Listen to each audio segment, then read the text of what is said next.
J'ai choisi ce master parce que je connaissais l'orientation de la Cato et des profs pour l'ouverture d'esprit et surtout pour la culture qu'il y a ici au niveau de l'esprit critique.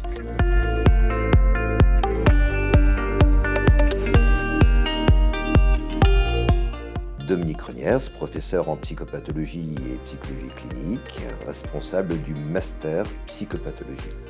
Adrien Rowe, je suis ancien étudiant de la Cato, j'ai fait le master de psychopatho clinique psychanalytique.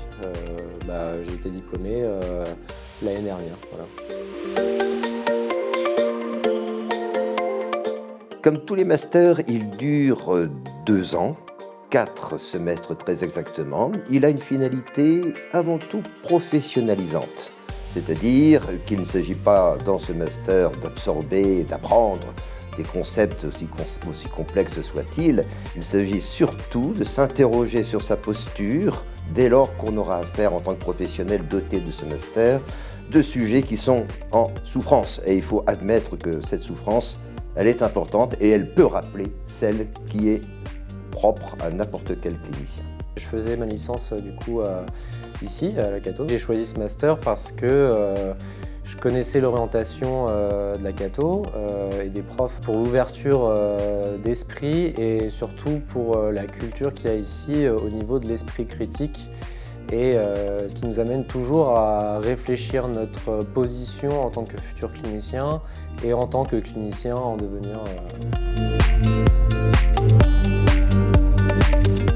Alors, les principales se relèvent évidemment de la psychopathologie, mais avec effectivement non pas de simples apprentissages, un simple savoir qu'il faut accumuler, mais dans ces enseignements concernant donc la psychopathologie, on adopte, comme Adrien vient de le dire, on adopte la formule donc d'une position critique qu'il convient d'avoir vis-à-vis du savoir, parce que le savoir ne sera jamais à mettre à l'avant-plan quand on a quelqu'un en souffrance devant soi. Beaucoup de matières que j'ai appréciées, c'est-à-dire que les matières du master se veulent quand même, je pense, assez transversales. Elles ne sont pas indépendantes des unes des autres, elles amènent toujours une réflexion sur chacune des matières. Après, moi, ce que j'ai beaucoup aimé, c'est forcément le stage, les 2 stages que j'ai fait du coup en Master 1 et en Master 2, et l'écriture du mémoire à partir de ces expériences cliniques-là, parce que ça amène justement une réflexion sur sa position de clinicien et sur finalement nos premières rencontres cliniques qui sont, je pense, peut-être les plus marquantes dans notre carrière de psychologue. Au Master 1, le stage dure très exactement 240 heures minimum, il est possible d'en faire plus. En Master 2, conformément à la loi de 2006, le stage doit avoir une durée minimale de 500 heures et doit faire l'objet d'une validation en jury terminale en présence du tuteur professionnel. Alors j'ai fait 2 stages. J'ai fait un stage en Master 1 de 250 heures au Courtil, qui est un IMP, Institut médico-pédagogique, centre jeunes adultes, voilà. Et un deuxième stage l'année dernière, donc de 500 heures en CMP enfants-adolescents à Villeneuve-d'Ascq.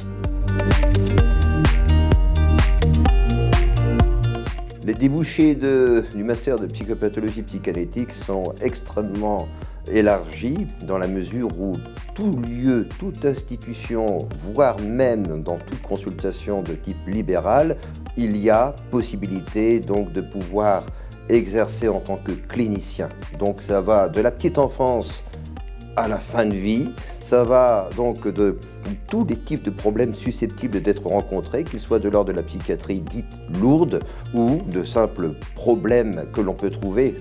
Quand je dis simple, ça ne c'est jamais aussi simple, de simples difficultés que l'on peut trouver donc chez les enfants donc dans l'aide sociale à l'enfance, par exemple. Je travaille actuellement en CMP adulte à Lens. Critères de sélection pour entrer dans ce master, c'est tout d'abord légalement la nécessité d'avoir validé sa licence de psychologie, parce que c'est le premier critère juridique pour avoir le droit de porter le titre de psychologue en France, en tout cas. Également, donc, deuxième critère, c'est d'avoir satisfait aux conditions d'effectuation d'un stage en licence 3, qui est obligatoire d'au moins 120 heures. Ensuite, les jurys consultent donc les notes en psychopathologie de la première à la troisième année de licence. Également, une attention sera très pointue quant aux motivations avancées dans le dossier et qui peuvent faire l'objet, dans le cadre d'une admissibilité à l'oral, qui peuvent faire l'objet donc d'une soutenance orale devant 2 membres du jury de sélection.